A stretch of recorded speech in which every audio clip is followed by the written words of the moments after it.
Welcome to this episode of Everything But the Engine. My name is Chase Ayers, and we are here at FDIC, where vehicles have to stay ready at all times, often idling and then responding under full load. I'm joined today by Ross Hauswald with Cummins Emission Solutions, and today we're going to be talking about what customers are seeing in the field. Ross, thanks for joining us today. Yes, no problem. Yeah. To get started, do you want to tell us a little bit about what you do here at Cummins, what you work with on the emission systems? Yeah, so I'm in product management for Cummins Emission Solutions. We are responsible for the overall product strategy for this, developing it and bringing it into production, and then at the end of its life cycle, seeing it through to service only when it's out in the field and this is no longer in production. Here at FDIC, a lot of these vehicles are running idle heavy and then jumping straight into a high load. What will the driver or operator notice about emission systems performance in those conditions? So hopefully they notice nothing. So within Cummins Emission Solutions, we work very close with the engine business to make sure that our two pieces of equipment integrate seamlessly within the vehicle, and there should be very little indication to the driver at all when everything is working. Does that look different compared to what they might expect from a highway truck? So there are some differences between emergency vehicles and line haul trucks. We have many customers in both markets and understand both of these very well. There are some minor tweaks in controls and how things work. The equipment between a line haul truck and an emergency vehicle is almost identical, just minor tweaks to make sure that it fits in the vehicle the way it needs to. What is about that kind of operation, the long idling and then moving under a heavy load, that makes meeting some of these emissions more challenging? A hot after treatment is a happy after treatment.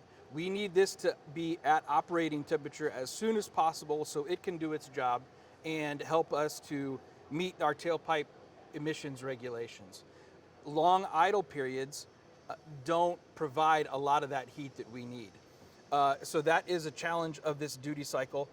When you're running down the road to the scene of an accident, or you are in a stationary but high load application, maybe you're pumping water for an extended period of time, those certain aspects of the duty cycle are easier to meet because the engine is working harder and giving us a little bit more heat. So that's where you really see it show up in that real operation, right? That's right, yep. In these conditions, when the system needs heat, what's actually happening? So the engine and the after treatment are talking together. We have sensors all on our after treatment. There are temperature sensors throughout the after treatment, both on the DOC DPF section on top here, at the SCR on the bottom. We're monitoring temperatures, we're monitoring our NOx emissions, particulate matter emissions, we're monitoring pressure drop across the DPF, the diesel particulate filter, and keeping an eye on how the system is working so the engine knows that. If the system needs more heat to do its job and convert the NOx into less harmful emissions, the engine can change how it operates to give us that heat. There are components on the engine, a way we can tune for that to provide that heat so that the after treatment is doing what it needs to do. Great. So really, with all that monitoring together, it's just kind of pulling that information and giving the after treatment system exactly what it needs at that right time, right? That's right, that's right. If someone sees more regen activity or temperature changes, how should they think about that? They won't notice it in normal day-to-day operations. These things happen. It's nothing to be concerned about. The engine is monitoring all these aspects on the after treatment, and regens need to happen from time to time to keep pressures where we want them to be and to make sure that the after treatment can do its job. That is normal activity. What's one of the biggest misconceptions people might have when they notice that? They might think that think that the engine isn't running quite right. If they hear something, the engine might pick up an RPM a little bit. That could, if you're not aware of that and you're very tuned into how the engine is running, you might be a little concerned at first, but that's normal operation. Normal operation, it's all planned for, all under the system, right? All part of the design. Great. So in a real scenario, sort of like this in the fire emergency fields, what should someone check before deciding to take any action on their after treatment system or Is there anything that they might notice or move through beforehand? So the lamps on the dash will be your friend. If everything is operating normally, you won't see any lamps on the dash. Let the lamps on the dash be your guide.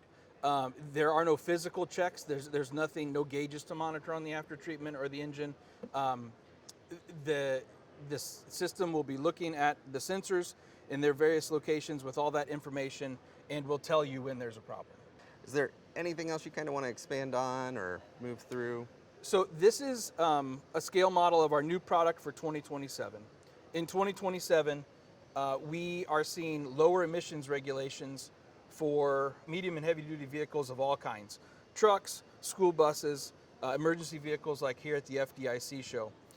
And we've seen a drastic reduce in our NOx emissions that are allowed out of the tailpipe of the vehicle. So we've had to change some things on the after treatment. And if customers are familiar with what their after treatment looks like on a vehicle, they'll notice this looks very different. We've had to add a few pieces of equipment.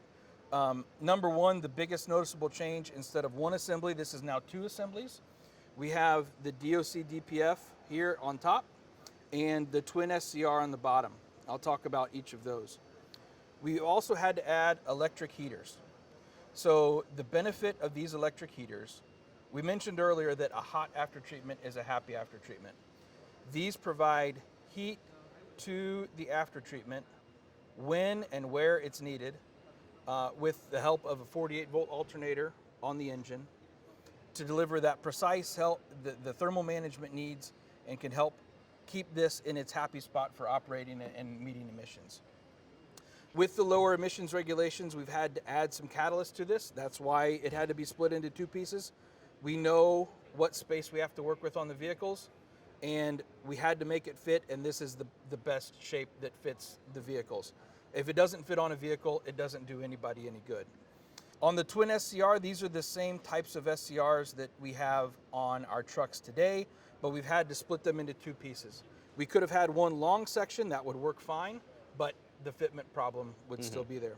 So we had to split it into two pieces. This fits better on the truck. It's also lower back pressure, which will help the engine with higher performance and better fuel economy. That's a quick overview of some of the new features that we've got for 2027. Great. So being in a couple separate pieces, like you mentioned there, does that impact anything from serviceability, operations uptime, things like that? So we worked hard on the after treatment side to make sure that serviceability was unchanged. The typical things that get replaced, we've got dosers here. Those are still easy to access, the same bolt pattern, the same type of installation as typical. We have DOC and DPF catalysts here. These silver bands are body joints that they can be disconnected quickly, replaced if they're needed to. We worked hard to ensure serviceability is as impacted as little as possible today. Excellent. So minimal service impact, more uptime, right? That's right. Yep. Love that. Same, no change in service intervals either. All the same maintenance requirements from today's product will apply to this product as well. Excellent. So there's certain buzzwords in the industry that I hear a lot about. One of them being thermal management. Can you explain a little bit about that and what that means? Yes. So thermal management sounds fancy. It really means managing the heat in the system. So the engine produces heat from combustion, and the after treatment needs that heat to keep catalysts hot and make sure that they're at operating temperature so they can do their job. There are several different levers that the engine has to do that job. They have, they can fuel up or fuel down. They can change the position of the VG turbo, several other items that they've got to manage the heat in the system and keep this system happy while also producing power to go down the road or do the job that they need to do. New for 27, our electric heaters are an additional thermal management tool that the system has to play with and tune for and provide that heat that we need. So the engine still has all of its thermal management tools that it had before, but now the after treatment has a thermal management tool of its own that the system can work with and can use to manage heat in the system to make sure that we're cleaning up those emissions and meeting those regulations. Is there anything else that you want to kind of share about our discussion here? If someone takes away just one thing from this, what should it be? The one thing that I would take away from this is that the aftertreatment and engine are very much a paired system. They are intentionally designed together to work together, to communicate together, and to provide the performance, the emissions requirements, and the durability that the customer needs. Thank you so much, Ross. I really appreciate your time and walking us through this system. We're going to transition now into the live Q&A portion of our session. So please feel free to put any questions you might have into the chat or use the Q&A function, and Ross is going to stick around and answer some of those questions for us.